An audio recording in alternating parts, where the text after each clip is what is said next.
felizes em podermos compartilhar a palavra de Deus. Amém? Glória a Deus. Irmãos, a semana passada, eu quero agradecer desde já aos irmãos novamente pela semana passada. Acho que os irmãos perceberam que na hora que chegou no culto em português, eu já não estava mais tão firme para ensinar, para pregar, porque a semana foi muito corrida. Mas eu quero nessa manhã só relembrar alguma coisa e entrar naquilo que Deus colocou no meu coração, na verdade, porque em Romanos, no capítulo 12, a semana passada, nós começamos a falar alguma coisa. Os versículos 1 e 2, principalmente o 2, diz assim: Rogo-vos, pois, irmãos, pelas misericórdias de Deus, que apresenteis o vosso corpo por sacrifício vivo, santo e agradável a Deus, que é o vosso culto racional.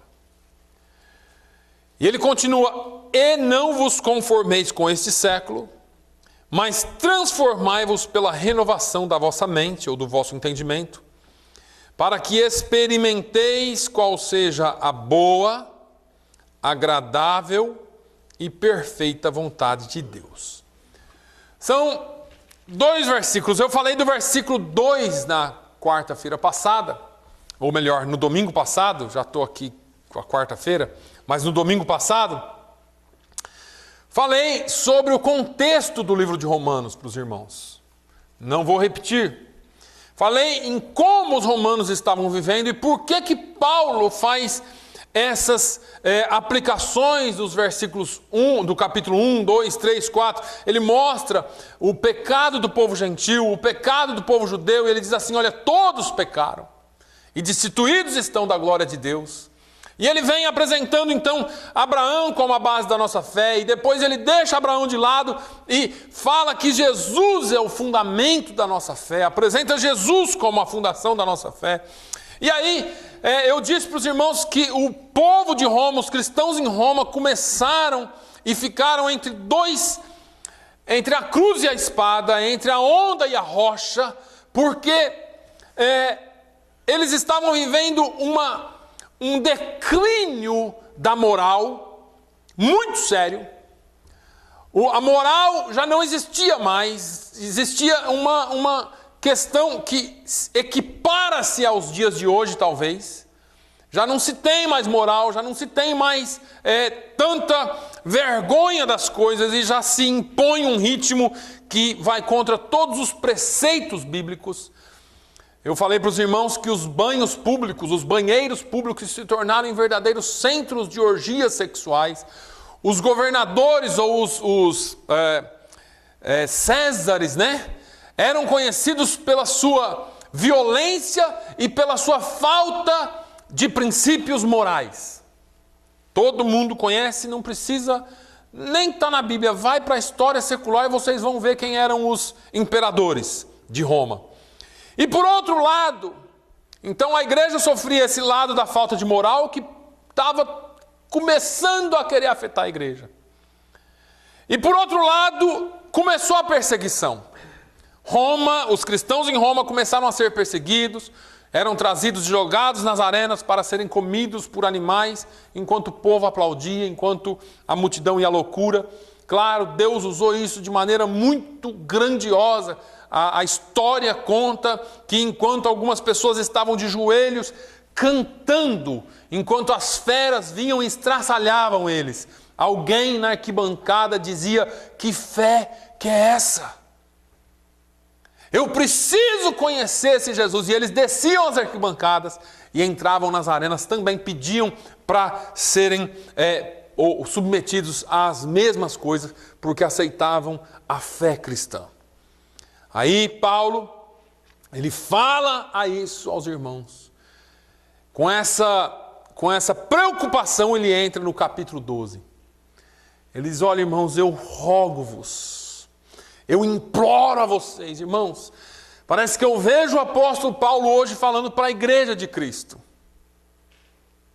Porque muitos já não têm suportado a perseguição. Essa perseguição espiritual Não a perseguição violenta, mas a perseguição que engana, a perseguição que atrai, as coisas que vão tirando as pessoas da igreja. Ele diz, eu imploro-vos, eu vos rogo, pelas misericórdias, ele está falando no nosso português, claro, pelo amor de Deus, me ouça, eu imploro a vocês, pelo amor de Deus, que apresenteis os vossos corpos, ou o vosso corpo, por sacrifício vivo, santo e agradável a Deus, que é o vosso culto racional. Paulo está falando aqui, agora não importa mais o que você vai falar, importa o que você vai viver. O que você vive é que é um sacrifício vivo, santo e agradável a Deus, mesmo que você tenha que morrer por isso. Apresente o seu corpo assim. E aí ele vem e diz, eu disse para os irmãos, eu quero falar mais alguma coisa para vocês. Eu quero expressar mais algo para vocês. Não vos conformeis com este século, ou com este mundo, ou com esse sistema de vida desse mundo.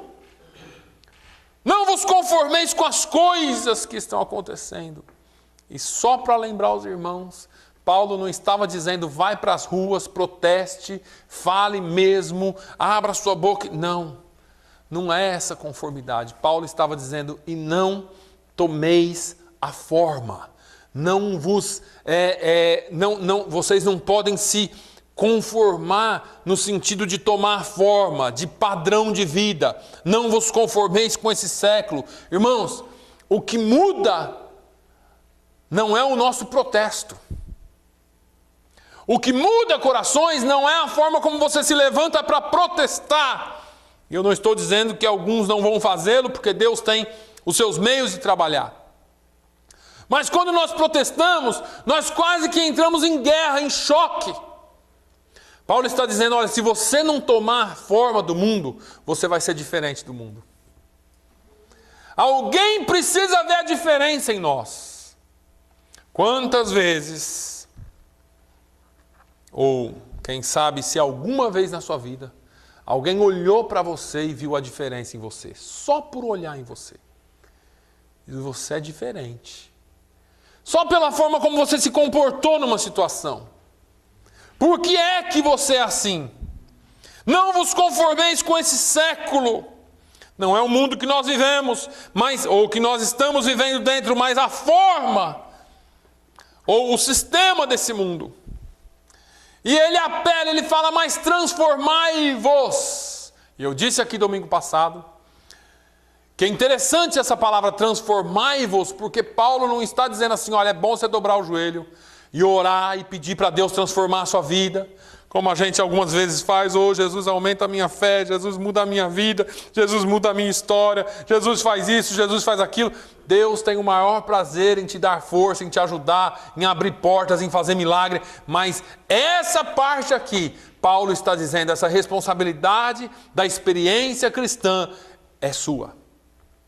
É você que precisa ter a responsabilidade de se achegar a Deus. Tiago fala, achegai-vos, pois, a Deus, e Ele se achegará a vós. Limpai as mãos, pecadores. Nós pregamos que Jesus vai limpar, que Jesus vai fazer. Ele já fez na cruz do Calvário. Agora, o apóstolo Tiago está dizendo assim, olha, é preciso você tomar atitude na sua vida. É você que precisa parar de pecar. Paulo falou, se você mentia, você não mente mais. Se você furtava, você não furta mais, agora você trabalha. Se você mentia, você não mente, agora você fala a verdade, cada um com o seu irmão. Porque eu já ensinei aqui para vocês o que é ser cheio do Espírito Santo. Se você mentia, você não mente mais. Então tem o negativo, e ele dá algo que substitui. Agora cada um fale a verdade com o seu irmão. Se você furtava, então você deixa de furtar e não vai ficar de boa, vivendo só na maré mansa. Agora trabalhe, e tenha sustento para você e para o próximo. Aí, esse transformai-vos é uma responsabilidade que nós como cristãos temos de buscar a Deus. Clama a mim. O primeiro passo é você quem dá, porque ele já deu um lá na cruz.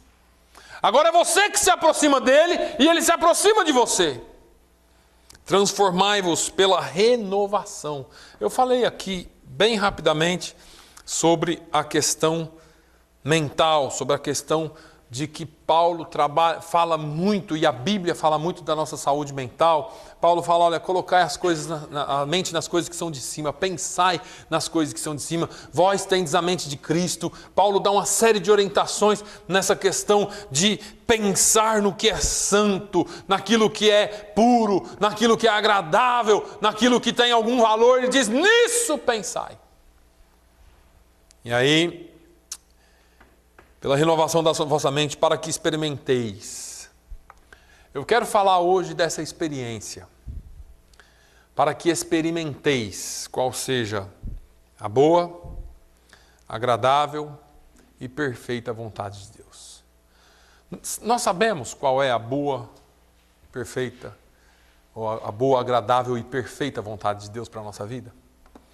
Nós temos essa noção. Então, para a gente entender isso aqui melhor, eu quero levar você para uma experiência, porque muitas vezes a gente fica esperando de Deus algo.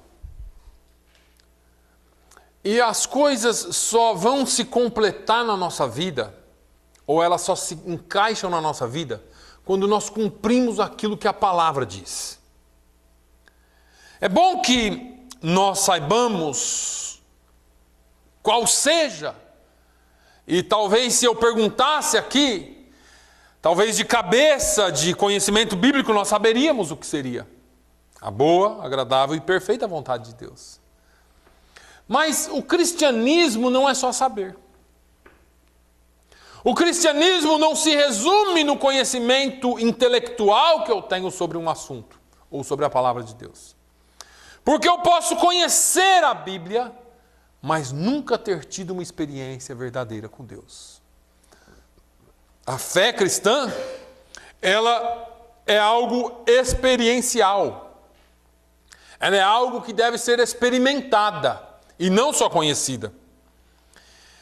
Quando nós falamos de experiência, nós todos temos experiência na vida e muitas vezes as pessoas falam, você tem que ter uma experiência com Deus, você precisa fazer isso, você precisa fazer aquilo, e nós todos vivemos essa pressão de que precisamos. Mas eu acho que cada um de nós, quando nós começarmos a buscar a Deus e apresentarmos, porque se você olhou, existe uma ordem cronológica para as coisas aqui. Paulo fala, olha, rogo-vos, irmãos, que apresenteis os vossos corpos. Então, aqui eu vejo a santificação tomando lugar na nossa vida. Aí, quando você trabalha nessa questão de apresentar o vosso corpo por sacrifício vivo, santo e agradável, aí você está prestando um culto agradável a Deus. E é interessante que todos nós chegamos aqui com preocupações. Cada um está pensando na sua morte da bezerra, né? A minha bezerra que morreu, a sua que morreu, cada um tem um problema. E a gente não consegue. Parece que hoje em dia está tão difícil apresentar um sacrifício vivo, santo e agradável. Parece que a nossa música está assim, sabe? Não vai. Para ser sincero, irmãos, a não ser pela palavra que nós temos condições de explanar melhor aqui, mas eu estou quase transformando o culto de domingo num de segunda-feira. Porque no culto de segunda-feira que tem mais oração, que tem mais louvor, que é mais informal, há mais liberdade, o Espírito Santo tem trabalhado mais. A gente chega aqui no domingo, parece que é tão formal, porque eu estou de terno, eu estou de gravata, eu estou de vestido, eu estou mais bem arrumadinho. E a gente entra dentro de uma formalidade e parece que a gente não está adorando a Deus. O Senhor quer, em primeiro lugar, receber o culto seu. E você Não pode vir aqui só para apresentar um culto ao Senhor, mas de segunda a sexta ou de segunda a sábado você se conforma com tudo que acontece lá fora. Nós aceitamos tudo. É assim mesmo, cada um faz o que quer, e a gente vai aceitando tudo. Aquilo tudo vai se tornando natural para nós. Ele diz, olha, transformai-vos, porque só assim vocês vão ter condições de experimentar. Então, essa experiência vem pela transformação.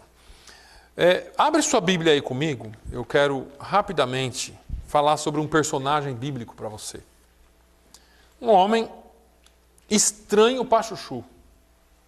Pense num cara estranho. Jonas. Jonas é um dos caras mais estranhos da Bíblia, do ponto de vista cristão. Jonas está no Velho Testamento, profetas menores, depois de Obadias. Jonas. Pode deixar aberta a sua Bíblia em Jonas.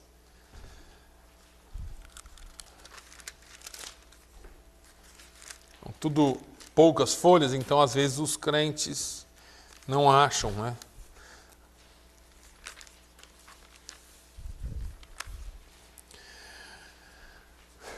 A história de Jonas é bem conhecida. Se você ir ali na escolinha dominical e perguntar para uma criança, ele te fala quem foi Jonas. Por causa do grande peixe, por causa das características dessa história. Mas Jonas era um homem meio estranho, bem estranho. Porque qualquer crente aqui gostaria de pregar e ver Jesus salvar. Aleluia. Amém? Glória a Deus. Tivemos 2 amém aqui. Então, pelo menos 2 quer ver gente salva aqui. Aleluia. Jonas não.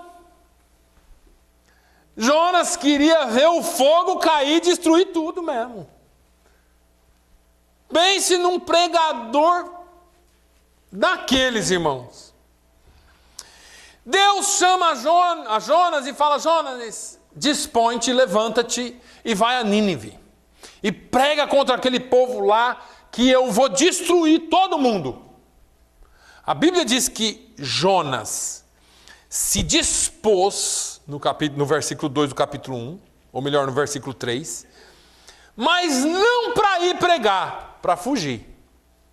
E ele desce até Jope, que era uma cidade, achou um navio que ia até Tarsis e falou, vou para Tarsis. Opa, Nínive nada, rapaz, aquele povo é ruim. Eu não vou falar com esse povo de jeito nenhum. E no versículo 3 ainda, deixa bem claro que ele ia para Tarsis, porque ele julgava que ele iria para longe da presença do Senhor. O conceito de Deus na cabeça de Jonas era muito pequeno.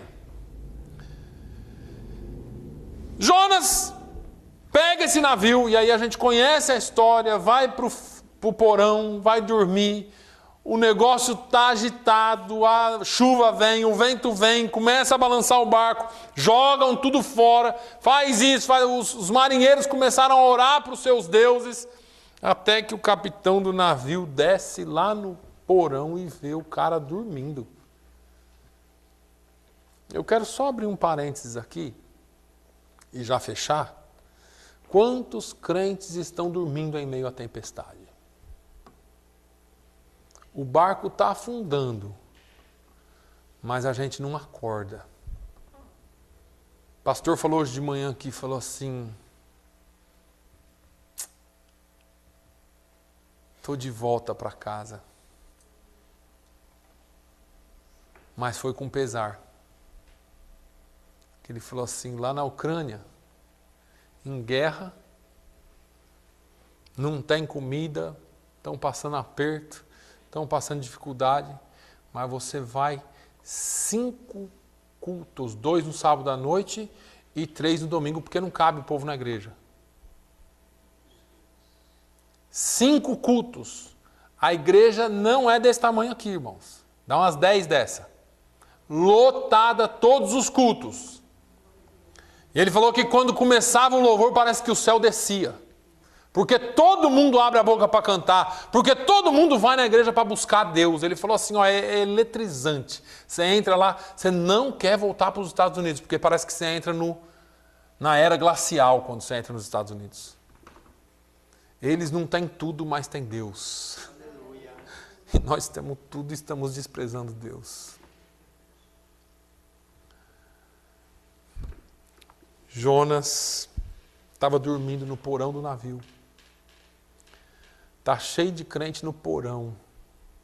Se enfia no porão da vida para ninguém ver quem ele é, para que ninguém saiba quem ele é, para que ele não tenha que se misturar com ninguém. Eu sou crente para mim, quando Jesus voltar eu quero subir, se eu morrer eu quero estar salvo, mas não me fale esse negócio de falar de Jesus, pelo amor de Deus. Quando o capitão do navio acha Jonas, ele faz algumas perguntas que eu gostaria que você pensasse hoje. Declara-nos agora por causa de quem nos sobreveio este mal. E aí ele começa a perguntar: que ocupação é a tua? O que você faz da vida? De onde você vem? Qual é a tua terra? E de que povo és tu? Que ocupação é a tua? O que você faz? Não estou falando da sua profissão agora. Qual que é a sua ocupação no reino de Deus? O que você tem feito no reino de Deus? De onde você vem? De onde você foi nascido? Que povo que é o teu? De que povo que é esse que você é? Qual é a sua terra? Eu acho que para a gente começar a experimentar qual seja a boa, agradável e perfeita vontade de Deus, nós temos que responder essas perguntas. O que é que nós estamos fazendo? De onde nós viemos? Porque é bom você lembrar de onde você veio. Qual é a tua terra? Você é cidadão daqui ou você é cidadão do céu? Ou será que esse negócio que a Bíblia fala é só balela? Vós não sois do mundo, Jesus falou. Jesus falou, olha, vocês estão no mundo, mas não são do mundo. Se vocês fossem do mundo, o mundo amaria aquilo que é seu. Mas porque vocês não são do mundo, o mundo vos odeia. De que povo és tu? Eu sou de um povo que vai morar no céu. Quem é este povo? Que povo é esse? Esse é o povo que vai morar no céu. Velha, né? Veio na minha cabeça agora. Será que você é do povo que vai morar no céu? Será que você se lembra de onde Jesus te resgatou? Qual é a sua ocupação? O que você tem feito? De que povo você é? E de que terra você pertence? Ou a que terra você pertence? Jonas começa a dar a sua descrição. Ele fala, eu sou hebreu. Eu sou povo de Deus. Mas não estava se comportando como povo de Deus. Eu sou hebreu. Eu temo ao Senhor. Não teme. Estava fugindo de Deus. O Deus do céu, que fez o mar e a terra. Esse é o Deus criador, o Deus que você diz que serve, o Deus que eu digo que eu sirvo, mas nós estamos no porão e queremos experimentar qual seja a boa, agradável e perfeita vontade de Deus. Misericórdia, Senhor. Quem não era crente, a Bíblia diz que foi possuído de um grande temor. E os crentes perderam o temor. Oh, Jesus. Vai chegar um dia que eles vão perguntar para nós, por que você não falou antes? Esse povo chegou em Jonas e falou assim: o que você fez conosco? Por que você fez isso? Por que você fugiu de Deus e entrou nesse barco aqui? Por que você não foi para outro barco? Por que você não ficou lá no seu lugar? Por que você não falou para Deus que você não ia? Mas o que você está fazendo com a gente, Jonas?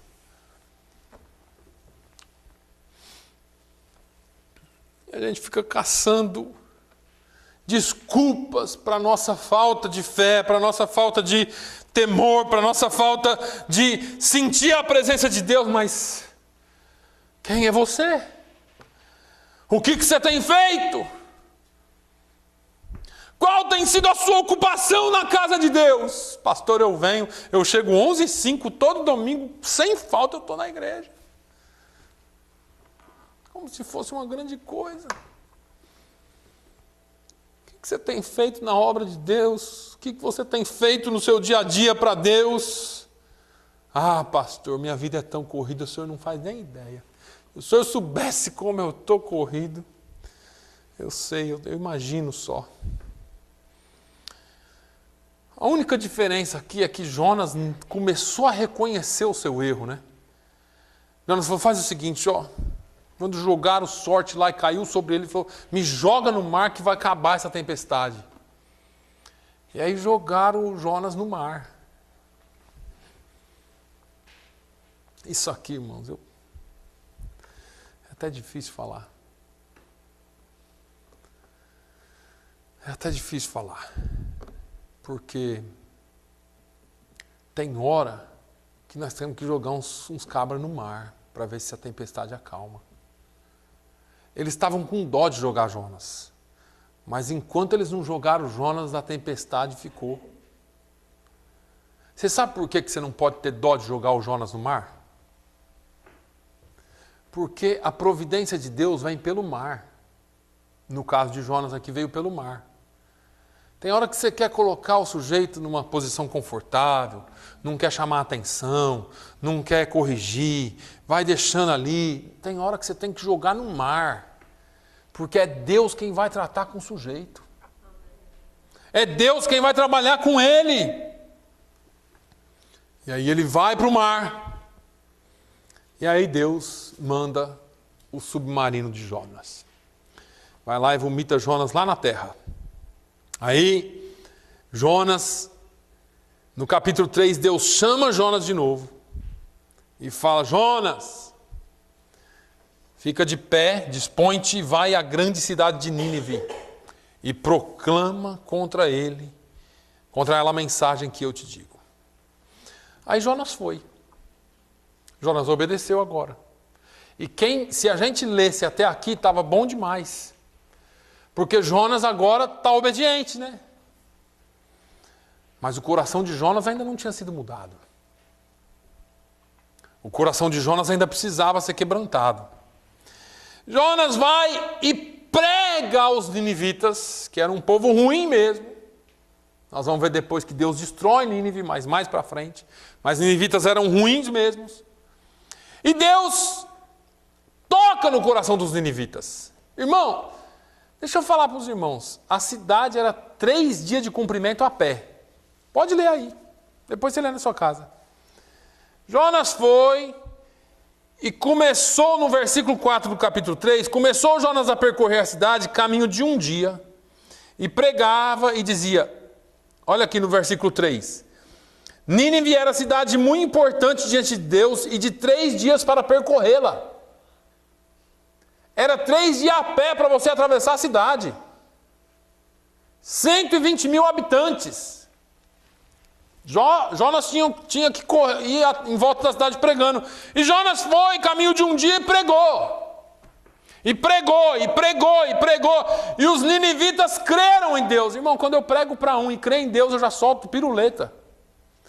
Jonas pregou para uma cidade, a Bíblia diz que eles creram, a Bíblia diz que quando a notícia chegou para o rei da cidade, para o prefeito, na época era rei, porque não existiam estados, eram só cidades, quando a notícia chegou para o rei decretou um jejum e falou, ninguém come, nem gente, nem animal, ninguém come, todo mundo coberto com pano de saco. Todo mundo vai se dobrar diante de Deus até que Ele nos perdoe. E a Bíblia diz que Deus ouviu o clamor dos ninivitas. Aí Jonas se alegrou, porque Jesus salvou todo mundo.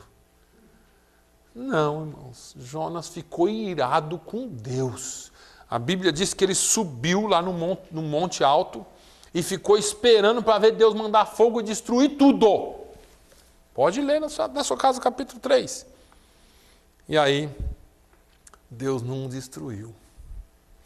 Jonas cansou de esperar e deitou para descansar. Deita Jonas para descansar. O sol batendo na cara dele, Deus fez brotar do chão uma erva que cresceu e fez sombra no rosto de Jonas. Jonas ficou feliz com aquilo lá. Ao meio-dia, Deus fez nascer um bicho na raiz da erva, comeu e ela secou. Jonas ficou irado com Deus. Irmãos, Jonas parece uns crentes que eu conheço. Deus faz, é glória a Deus, é aleluia, pula, grita. Amanhã Deus corta uma vírgula, o sujeito só falta endemoniar. São os crentes dodóis, são os crentes que ninguém pode falar nada, são os crentes que não pode nada, que Deus está contra mim, que Deus se levantou contra mim. É crente que vive em montanha russa. Tem hora que está lá no pico, aleluia, glória a Deus, eu vou morrer. Nós precisamos ter uma vida equilibrada. Jonas, ele não conseguia ver a mão de Deus operando naquela cidade. O coração de Jonas era tão egoísta que quando Deus fazia para ele pequenas coisas, ele se alegrava. Oh meu Deus, é isso aí mesmo, me cobre com a sua sombra, aleluia. E quando Deus salvava a cidade inteira, ele brigava com Deus porque salvou. E olha só o que Jonas tem coragem de falar. Olha o que ele fala.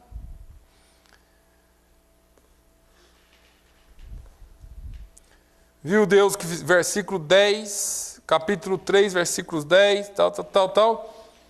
Com isso desgostou-se Jonas extremamente, capítulo 4, extremamente ficou irado. E orou-se, ele teve coragem de orar a Deus, irmãos, e falar, Senhor, não foi isso que eu disse estando ainda na minha terra? Por isso me adiantei fugindo para Tarsis, pois sabia que és Deus clemente e misericordioso, e tardio em irar-se, e grande em benignidade, e que te arrependes do mal. Peço-te, pois, ó Deus, tira minha vida, porque melhor me é morrer do que viver. Por que Jonas estava orando isso aqui? Porque Jesus salvou 120 mil. Deus, mais para baixo, ele chama a atenção de Jonas, versículo 9, e diz, Jonas, é razoável essa tua ira por causa de uma planta? E ele respondeu, sim, o Senhor me deu a planta para comer, depois o Senhor mata ela no mesmo dia. Mais ou menos assim, né? Só estou contextualizando. E o Senhor diz, tens compaixão da planta que não te custou nada, nenhum trabalho, a qual não fizeste crescer, que numa noite nasceu e numa noite pereceu. E não hei eu de te dar, ou de ter compaixão, da grande cidade de Nínive, em que há mais de 120 mil pessoas, que não sabem discernir entre a mão direita e a esquerda.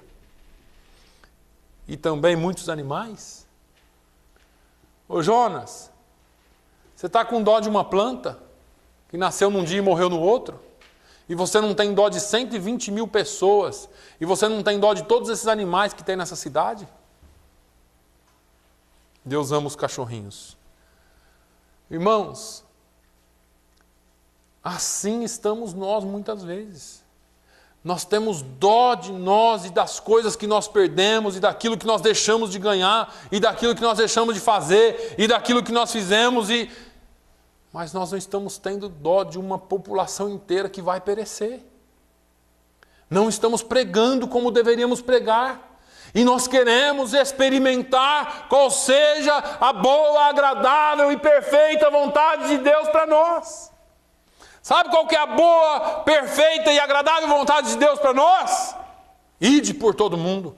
Pregai o evangelho a toda criatura. Quando você vai, o Senhor garante a sua vida. Se você não vai, Ele não garante. Se você não vai, as tempestades vêm. Se você não testemunha, você começa a ser egoísta, como o mundo tem sido. E pensamos em nós. E pensamos nas nossas vidas. Mas essa experiência com Deus, essa experiência com a vida cristã, ela só é possível através de uma entrega total da nossa vida.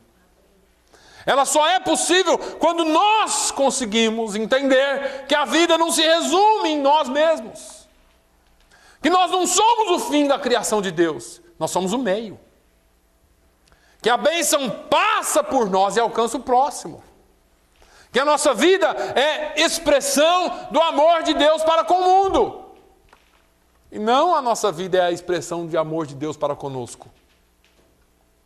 Irmãos, se nós não tivermos as nossas mentes transformadas, se nós não fizermos aquilo que o Senhor nos manda fazer, nós não poderemos experimentar. Essa experiência com Deus, que Deus queria proporcionar para Jonas, e Jonas não conseguia ver. Essa experiência Deus quer proporcionar para a sua igreja. E a igreja não está conseguindo ver. Nós estamos vivendo num tempo difícil. Os dias são maus. O apóstolo Paulo deixou isso bem claro. Os tempos serão trabalhosos. Mas ele diz assim, olha, você não pode se moldar esse mundo. Você tem que deixar o Espírito Santo de Deus trabalhar em você. E ele fala, pregues a tempo e a fora de tempo. Instes, corrija, fala, vai atrás, busca, mas não deixa de pregar a palavra de Deus. O grande problema da igreja é que a igreja passou a se contentar com sentimentos e desprezou a palavra de Deus. O Senhor só vai trabalhar em nosso meio. O Senhor só vai transformar as nossas vidas por completo. E a experiência só será completa quando eu e você estivermos fazendo aquilo que Ele nos chamou para fazer. Qual é a tua ocupação? Quem és tu? De onde tu vens? Qual é o teu povo? De que terra que você é? Responda essas perguntas para você. Veja bem se você pertence mesmo. Veja bem se você está contextualizado nessa questão de reino. E aí você pode dizer se você vai experimentar qual seja a boa, agradável e perfeita vontade de Deus na sua vida. Amém? Senhor, nós te louvamos. Nós te louvamos, ó Deus, porque o Senhor é bom e a tua benignidade dura para sempre. Se não fosse a tua bondade, Senhor, se não fora o Senhor, como diz a tua palavra, se não fora o Senhor, nós estaríamos presos como pássaros presos no laço do passarinheiro. Se não fora a tua benignidade, Senhor, seríamos consumidos pelos nossos pecados. Mas o salmista diz, contigo está o perdão, para que sejas temido. Meu Deus,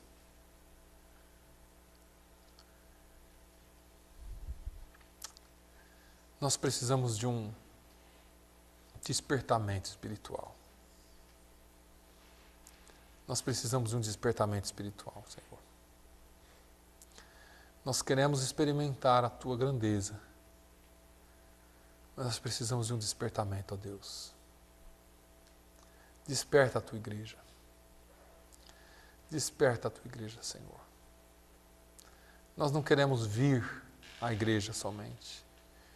Nós queremos ter uma experiência contigo, real, verdadeira, que transforma por completo.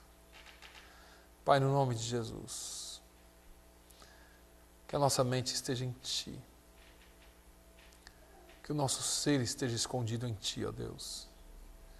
E que nós possamos declarar ao mundo aquilo e quem o Senhor é. Pai, dê-nos um momento de ceia abençoado. Talvez nós nem nos lembramos que fosse ceia. Talvez nós nem nos lembramos do que nós viemos fazer aqui. Nós viemos porque tínhamos que vir. Ó Deus, o Senhor é o Deus ainda que transforma, é um Deus que restaura e é um Deus que cura. Pai, no nome de Jesus, continue o Teu trabalhar em nós. É o que eu te peço e te agradeço. Amém.